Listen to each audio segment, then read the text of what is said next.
Man, is there a problem with the luggage here? No, no, I'm just kidding. I think this is Carnival's latest excursion. Get beat down in the terminal. I'm just kidding. This is bad. This is a brawl, and Carnival they got some issues to address. More than just this. Yeah, that's today's show.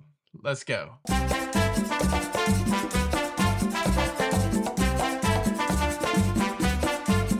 Hey, what's up, everybody? Welcome to La Lido Loga. I'm your host, Tony, here to talk you through everything going on in cruising.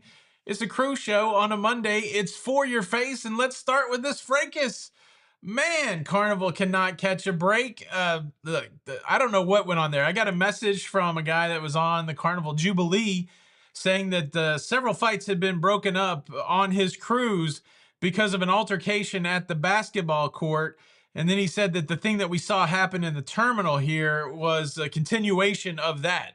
There's not a lot of context. And again, that was just a message from a guy that said he was on the ship. But you can definitely see in the video where a group of people are putting the smacketh down on an individual. I don't know how many people were involved in it, but Carnival has addressed it. Of course, it's happening in the terminal, so it's kind of under the purvey of Customs and Border Protection. There were individuals detained, and somehow Carnival ends up with a list of 24 cruisers that were a part of that fracas that have now been banned. They've now been banned from cruising, as they should be. Look, we don't want no violence in cruising. Please cut it out. It really sucks because it's exciting because cruising is more popular than ever. More and more people are going on cruises. And unfortunately, that means that the numbers get bigger. And when you have a large amount of people, you're going to run into some people that are violent. And we've seen it play out. It was a crazy week in cruising last week where we had drug smuggling on Royal. We had teenagers beating somebody down on Royal. Now we've got this huge fracas at disembarkation on Carnival.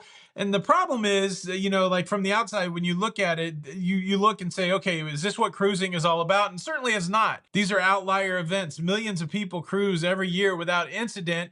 But a small handful of people, 100 people, 200 people by the end of the year that end up in these kind of physical altercations or doing bad things on cruise ships, they kind of give a black eye, pun intended. They kind of give a black eye to cruising and really more specifically to Carnival. Carnival seems to have more of these fighting incidents than anyone. They certainly don't want that. Did I say it? I don't know if I said it, but the 24 people that were identified in this fracas have been banned from Carnival. They say the weirdest thing in the statement, though, like they're free to go cruise on any other cruise line, but we don't want them on Carnival. No, we don't want them cruising at all, Carnival. I mean, I get what you're saying. Obviously, you don't want them on your cruise line. But yeah, could you share the list with other cruise lines so they can't cruise anywhere else? It's got to be a nightmare to work for public relations or communications or social media for Carnival because it seems like they're always back on their heels trying to offset the good things that they're doing by explaining away the challenges or addressing complaints, that kind of thing. I've got two other Carnival complaints for you that are crazy. Honestly, that Carnival is having to address.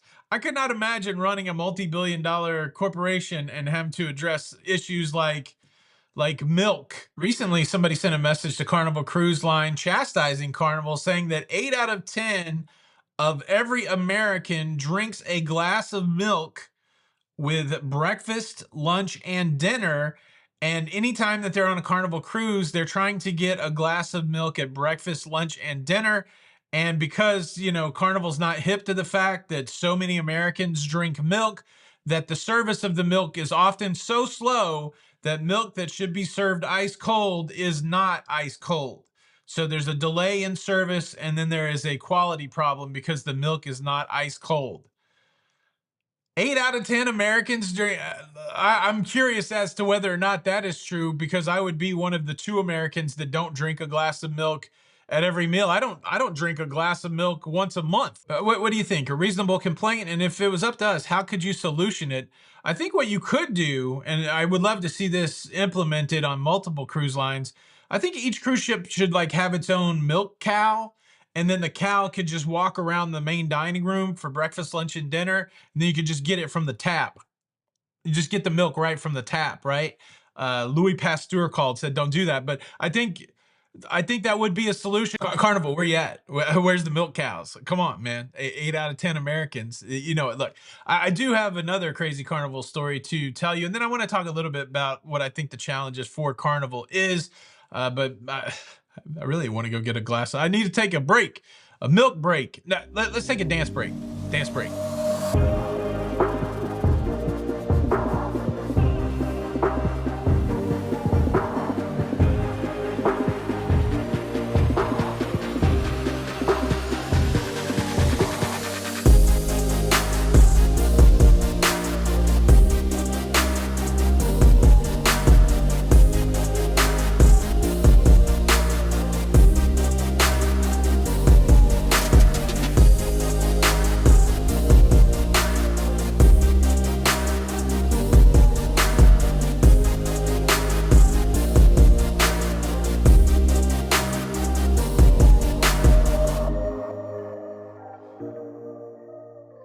There you go. I'm still struggling though. I find that milk story utterly ridiculous. It's funny because what the milk comes out of on a cow is called the udder. Get it? Get it? Okay. Look, let's continue on with the carnival complaints. Somebody's writing into Carnival complaining that they don't provide 5-star quality food. And they say, I remember the day years ago when Carnival used to provide 5-star quality food. And why have you stopped doing that? And the brand ambassador over there, John Hill, just said, are you crazy? We have never in our history said that we provide 5-star quality food on Carnival. None of the management said it. None of the literature has said it. I've never said it. So you're out of line, sir, saying that, you used to get, maybe in the person's mind, they used to get 5-star quality food, but they've never been advertised as that. And then he also pushes back about people who complain about the food after the cruise. I went to the main dining room and the chicken dish was cold, John. What the heck? And he's like, well, why didn't you complain about the chicken dish while you were on the ship? Or, I didn't like it. I went hungry on a Carnival cruise. I've heard people say that before. And of course, the brand ambassador, John Hill, said, well, there's food there for you to eat. Maybe you don't like it. So it's an interesting thing. It's an interesting thing where Carnival is coming out saying, look, we don't have 5-star quality food. If you want that, maybe you got to go to a more elevated line. I think he mentioned Silver Seas or Cunard or something like that. But yeah, I guess it's fair to say you should know what you're getting when you go on a Carnival cruise or any other cruise. But certainly when you go on a Carnival cruise, you're not getting 5-star quality food.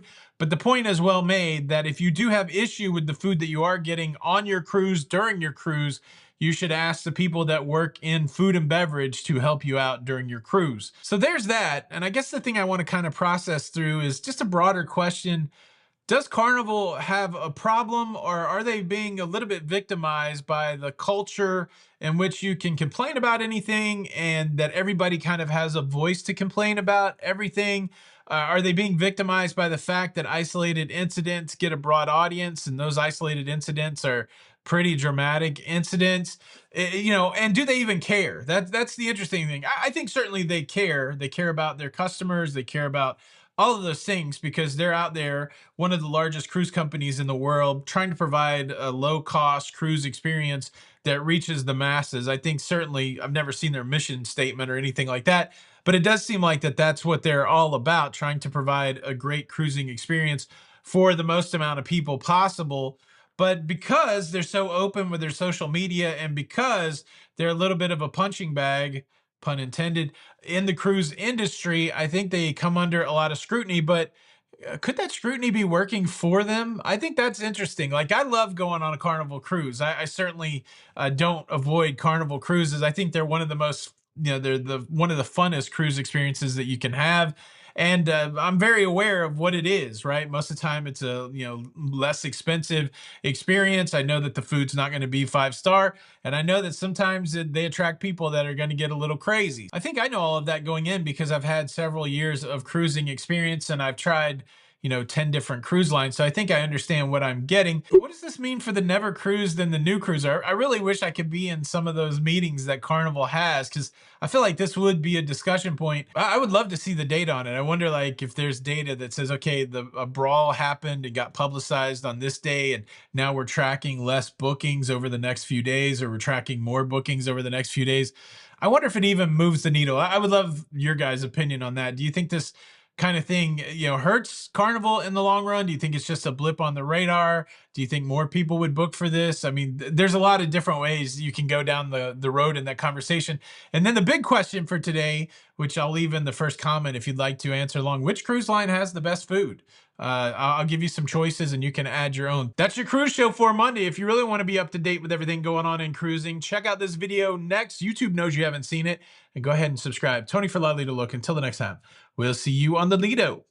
Bye.